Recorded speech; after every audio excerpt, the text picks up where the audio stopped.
Hello guys. So I've gotten a lot of questions about what lures I fish and what spots I choose.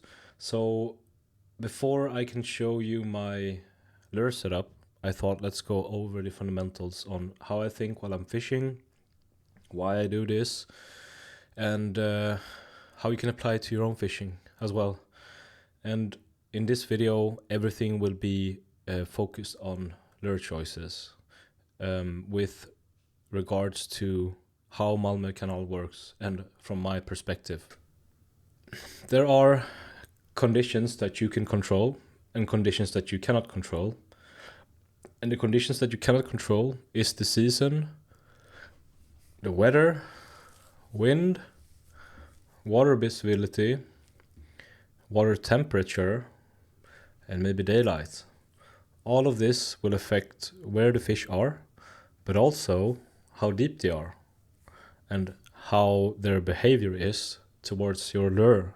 You have to adapt your lure choices, your fishing style, and everything to be able to catch the fish.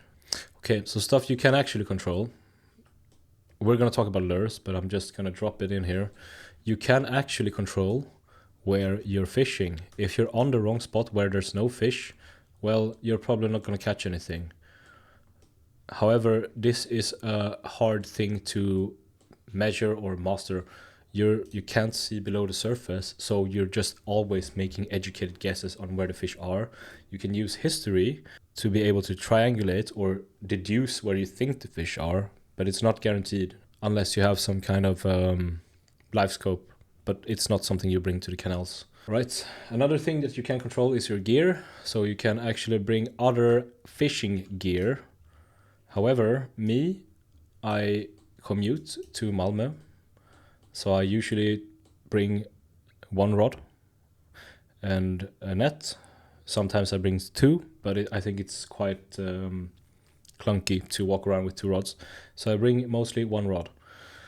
So what can I change then? I can change my time of day when I'm fishing, but usually I'm out after work, so the remaining factor is what spots I fish at and what lures I use. And changing your lures can mean the difference between having a successful day out fishing and going home empty-handed with nothing to show. Okay, let's move over to types of lures or the characteristics of lures. So there are so many lures on the market, and I think you know that as well. However, I've broken them down to 4 categories and also depths that they fish at. I think to understand this is the most important thing, and I think every lure on the market could be somewhere in between these 4 spaces. And if you do understand how they work and you understand the fish's behavior, at least if there's fish there, you'll be able to present your bait to them. Okay, so let's start with the fast lures. The most typical fast lure that I think about when I'm fishing for perch is either an inline spinner or a chatterbait, but I think the inline spinner is kind of what is the most iconic for me, at least. It's something you fished with, maybe with your parents, your dad, a friend. The spinnerbait, or the inline spinner as it's called, is maybe the most iconic for fishing fast. And what does this do? Yes, when you reel the bait, the spoon starts spinning, and you attract the fish with some movement, with some micro vibrations, and some shine as well. For it to work properly, this is usually reeled in quite fast to make the spoon spin. And I tried this actually quite recently, fishing trout. If you don't reel the spoon fast enough, or if you don't reel the lure fast enough, you won't get any movement from the spoon. So I would say that this one fishes quite fast because you have to for the spoon to move and to attract fish, right? So I would put it on the faster side, maybe a little bit here. Well, actually, I think it's like the definition of fast. Next up, we have the jerkbait. This one I caught a lot of fish on in Malmö Canals, actually. You can fish this lure on the medium side, on the slow side if you want, and on the fast side. However, at the spot where I fish currently, which is here, I usually fish here. And in this spot, it's around 3 meters deep, or even maybe more. There is like a deep hole here. For me to be able to present the bait further down, I need to do more jerks, which means that I get more slack in my rod, that I need to reel in. And as soon as I stop jerking, my bait will start floating, and I will get out of the strike zone where the fish are, or potentially are, where I think they are. So for me, a jerk bait gets fished quite fast. However, if it's more shallow, you can do it slower, you can do it medium, but you can't do it static, in my opinion. It does take away from the actual mechanics of the bait itself. So I would say somewhere in between here, you can fish it fast, you can fish it medium, you can fish it slow. If I could choose myself, if I had the right equipment, which I don't have now, I would put it on the medium side, because it does work very well all year round. However, for now, I would say that the jerk bait, for me, the type of fishing that I do, it's actually more on in between fast and medium. But I would love to have it a little bit slower, so I can actually fish it all year around, and I could fish it a little bit slower to generate some bites when the fish are tough. Moving on, the next bait that we're going to look at is the Ned rig. Everyone knows the Ned rig, it's quite popular. Super effective bait actually, but it's used mainly to fish slow. Presented at the bottom, usually just either jumped on the bottom, or you can reel it in slowly, but it's actually a quite slow bait to use. You can actually even fish it static if you want to, but you have to reel it in eventually. And this is typically used when the fish are quite slow, right? So presented on the bottom, slow, not too much movement, a little bit more finessey bait. But it's quite different how you work it, right? An inline spinner, you reel all the time. The Ned rig, you do small rod movements, or you do like really slow reeling with pauses, and that's how you fish them. Next up is the drop shot. The drop shot is a super effective lure, usually thrown when there's fish there. They're maybe a little bit hesitant to strike. Maybe there's some grass, so you can't bounce it off the bottom. So you put it a little bit higher from the. You suspend it off the bottom actually, to have the fish notice it. You can get some strikes. I usually don't fish a drop shot, so I'm not very familiar, but I am familiar with the fundamentals, right? You throw it out there, you do a little bit of a wiggle or a bit of a shake. The fish could strike it, you reel in a little bit. If you don't catch anything, you do the same thing again, a little bit of shake, and then you move again and again. But it's not good for covering water. It's good for fishing statically, where you think the fish are and you can target them, and that's when it's super effective.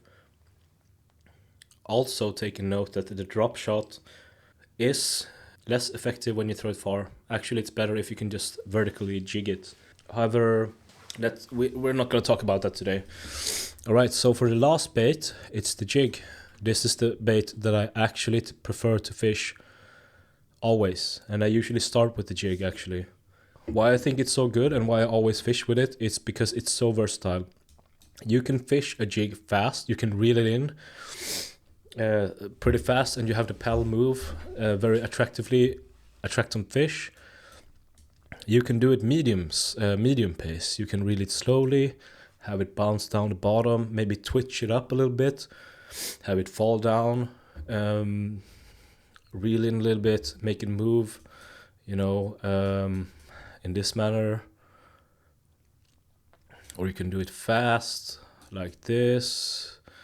You can also fish it slowly, so you can have it drop down to the bottom, twitch it up slowly. You can even lift it slowly like this, and if it's like a good jig, like soft plastic and everything, the paddle will still move, and then you can release the rod tip slowly down, and then it looks super good if the fish is a little bit on the shyer side, so to say. I wouldn't say that you can fish it static. It doesn't make sense to me, but you can drop it down if you want to on the bottom and then maybe like pop it up. But then I think something like the Ned will be a better choice. But for me, this is like one of the most versatile lures that I prefer to start with the jig, and I think I'm far from mastering the jig, so I try to spend as much time as I can to fish with the jig. Even though the jerkbait has been super effective for me, I prefer to use the jig if I can. Okay, so let's move on to the next section here. So remember these ones: fast, medium to medium fast, or even slow, versatile, slow, and static. Okay, so let's imagine we are here fishing and it's 3 meters deep. It actually replicates kind of the conditions where I fish usually. So let's say that the temperature is quite cold now because we're moving into the winter. We know that the fish, when it's cold, want to try to find areas where it's warm, and it's usually near the bottom or where it's deepest, because the air temperature does affect the surface, and then it kind of trickles down where it's colder and colder, but it's warmer near the bottom and it's coldest up here. -2 up at the surface, it's not -2 in the water unless it's been cold for quite a while. So it doesn't make sense to me to fish up here. We also know, by the way, that the fish are a little bit more passive when it's colder. So for me, it doesn't make sense to fish an inline spinner that fishes quite fast when the fish are 1, down on the bottom, or 2, actually not that willing to chase a bait that goes quite fast. So these are things that you need to take into account. So take a jerkbait, for instance, which has been for me a quite good bait. When I fish it quite fast, the positive side is that I can make it dive down a little bit deeper, maybe down here, so it's not all the way down to the bottom, but it is on the more bottom side of things. So if I go down to this depth, I can manage to get the fish to see my bait, if I'm lucky. And that makes sense, right? To present the bait in front of the fish. However, since I also said that I fish the bait quite fast, if the fish are not into something that moves that fast, they're a bit stiff or cold or passive because of the weather, then it doesn't make sense to fish a jerkbait that moves, for me, quite fast, because I need to keep the depth, because it's kind of floating up a little bit. I need to make sure that it stays within range of the fish, and also keeps that kind of subtle finesse type presentation, because they're not going to strike anyways if you don't have it. So a jerkbait is an option for sure. However, what if the fish is on the bottom? Then you will try to use something like a Ned, because it does go to the bottom, and when the fish are on the bottom, like we said before, they are also a little bit more passive. So a Ned works very well when the fish are hugging the bottom and they're a bit more passive, because it doesn't give that much movement. It doesn't give flash, it doesn't make vibrations. Well, some, they can actually notice the vibrations, but it's not very aggressive and it's not very triggering. So that would be a great choice. However, if the fish are a little bit suspended out from the bottom, or in some situations actually when it's dark, the fish are out to hunt. That's when people say, oh, there's like a hunting period or a strike period. From what I understand, it's that the bait fish doesn't see the fish first or the perch first when it's dark out, or when visibility is low. So the fish goes out to hunt because they have an advantage over a bait fish. However, when the visibility is quite high, the bait fish can spot the perch before the perch can spot them. So they have to be predatory or ambush predators, right? So they have to catch the bait or the jig. Maybe they're hiding in some grass. and they have to ambush them. So you have to go present your bait in front of the grass where they're hidden, and then maybe you'll get a strike. Then in that situation, it doesn't make sense, right, to use a jerkbait which will get caught in all the grass and everything, because you just can't fish it there. It does make sense, however, if you can present the bait just right outside the grass line and have it sit there for the perch to react. Maybe do a twitch, they will come up and strike it.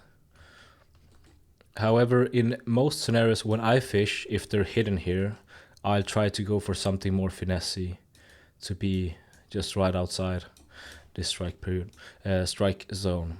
Let's take the drop shot as an example. So the fish are on the bottom or slightly above.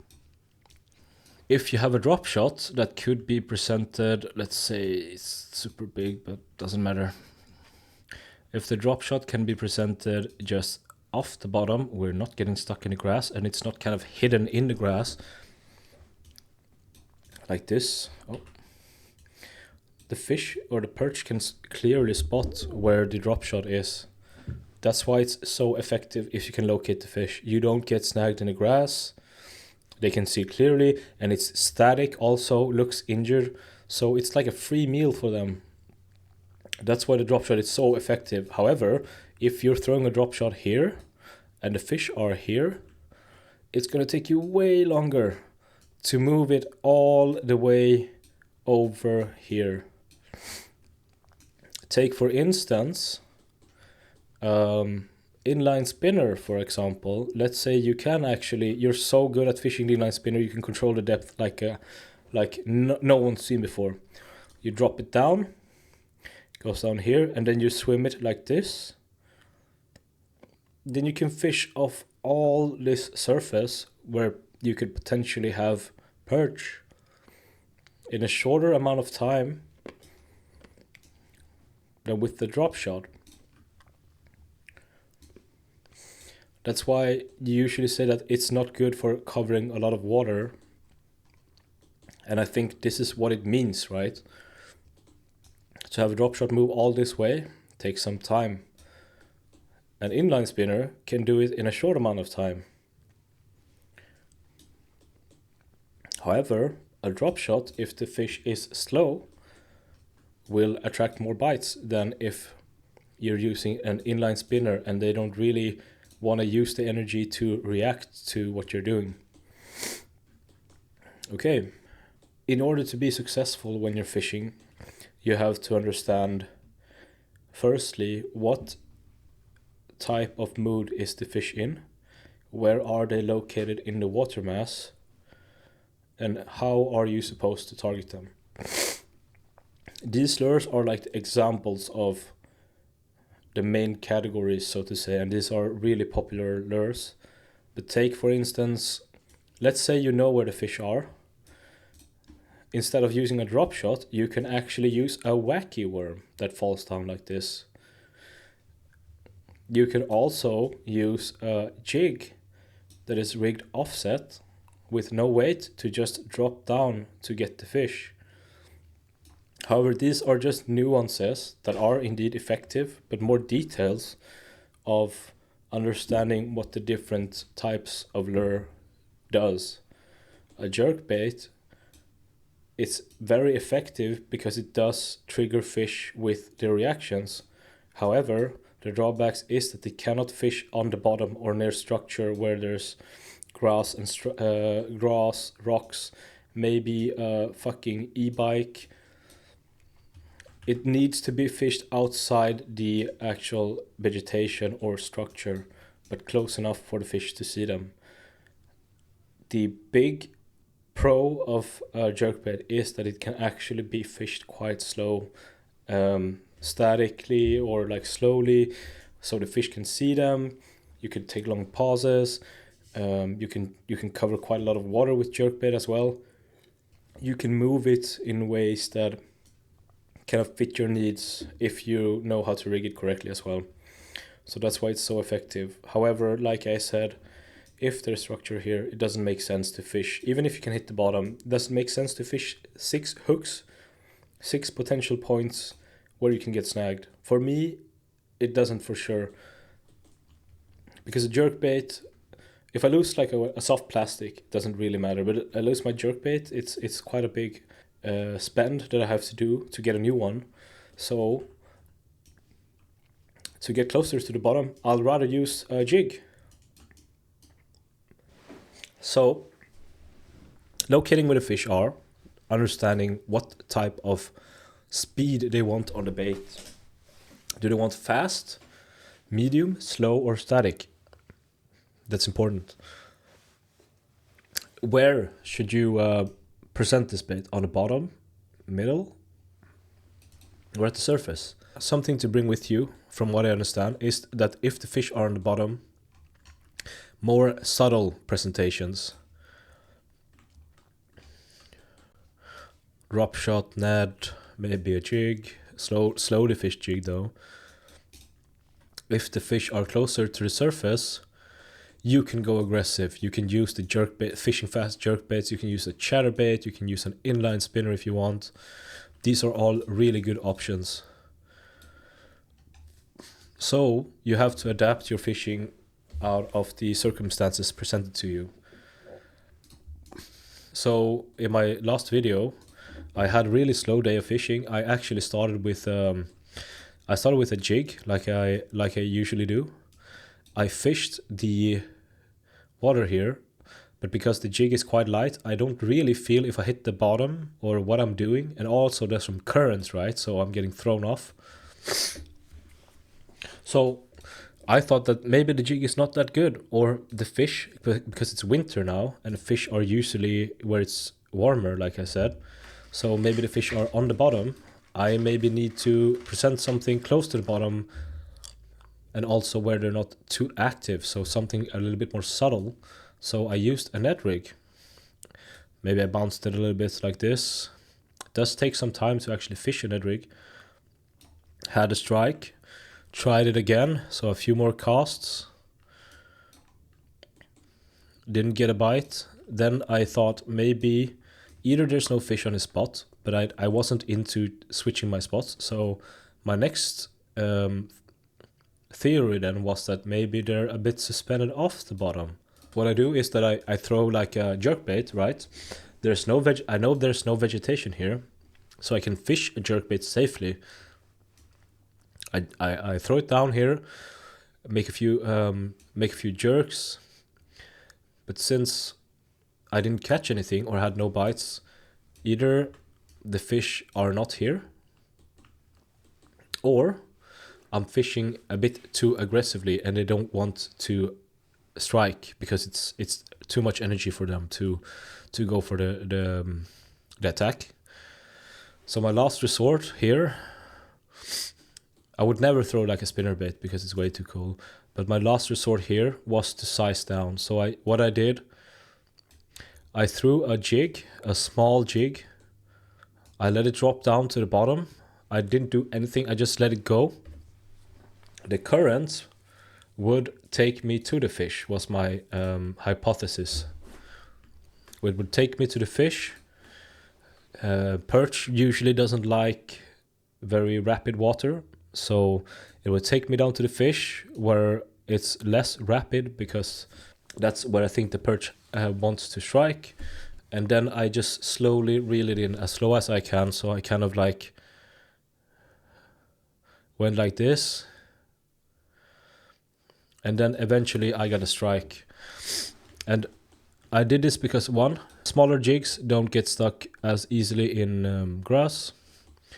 Number two, smaller jigs are also easier prey and more subtle than a big one. It's easier for them to just inhale this than to chase like a chatterbait or something.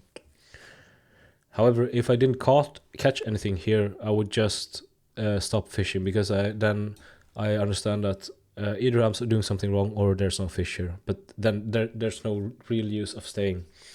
So that's how I think about things when I'm out in Malmö Canals. Firstly, locate the fish. locate the fish, and since I already have a spot, I usually stay on that spot. I know I've caught fish there before, maybe there's fish there tomorrow. Second, try different depths. Try to understand what depth there are at. Try different methods. Reaction, or you can do like I did, a jerk bait, reaction type, finesse type, so it's kind of like smaller, less movement, doesn't do too much actually, it looks kind of just slim.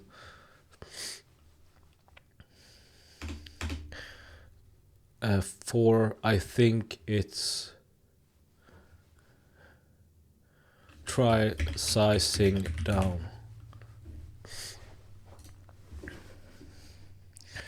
If you can do these things, you first check the depth, then you check the methods, lastly sizing down. That's the framework that I follow. If I don't catch anything there, then I'll probably just go home. But this is how I do it. You can change, for instance, you're fishing like I said, you're doing like a wacky worm. You're doing a drop shot, you don't catch anything, you throw like a wacky worm, maybe you can catch something on that. However, they are in some ways similar, but also they're not similar. We're going into details now, but a wacky worm is also like a finesse bait that drops down and fishes kind of close to the bottom, and it's quite static. Whilst a jig, you can cover a little bit more water. However, for you to understand is to understand, is the fish located on the bottom, middle, or on the surface? And is the fish active, passive, or somewhere in the middle? And we know that in the fall and winter, the fish tend to go towards more passive stage and closer to the bottom. So for me then, when I was out, I knew the surface doesn't make sense to me to fish. I need to fish either here or here. The rest is, do they actually want something down here or a little bit above? If I can't catch anything there, then I'll probably just leave it for the day. Or I could change lures that fishes the same kind of area and spots and with the same speed. It's very important to understand where you should actually be presenting your bait. I think that's the first thing you should think about. I hope this video helped you. For the next video, I was thinking we'll do what rigs I bring to Malmö Canal. And if you want to see more of these kind of instructional videos or explanations on how I think about fishing, please let me know. Thank you. Bye.